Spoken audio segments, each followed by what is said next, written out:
કરીશું એક બ્રેકિંગ ન્યૂઝથી કે જ્યાં સુરતમાં સ્કૂલ મામલે કોર્પોરેટર અને ધારાસભ્ય આમને સામને આવી ગયા હોય તે પ્રકારની અપડેટ્સ હાલ મળી ગઈ છે।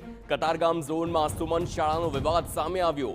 શાળાનું બાંધકામનું સ્થળ અચાનક જ બદલાઈ જતા વિવાદ વકર્યો છે। શાળાનું સ્થળ બદલાઈ જતા કોર્પોરેટર નરેન્દ્ર પાંડવે તપાસ કરી અને તેમાં ધારાસભ્ય વીરુ મોરડિયાએ સ્થળ બદલવા રજૂઆત કર્યાનું સામે આવ્યું છે। ધારાસભ્યને આ અંગે પૂછતા યોગ્ય જવાબ ન આપ્યાનો કોર્પોરેટરનો આક્ષેપ છે।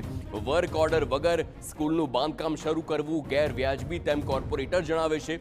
ગુજરાતના સીએમ અને પાલિકા કમિશનરને રજૂઆત કરીશ તેવી પણ તેમણે ચીમકી આપી છે। સાથે જ જણાવ્યું છે સમગ્ર મામલે રાજકારણ અને ભ્રષ્ટાચાર થઈ રહ્યાનો આક્ષેપ પણ કરવામાં આવ્યો। વોર્ડ નંબર 7 ને બદલે શાળાનો વોર્ડ નંબર 8 માં લઈ જવામાં આવી છે।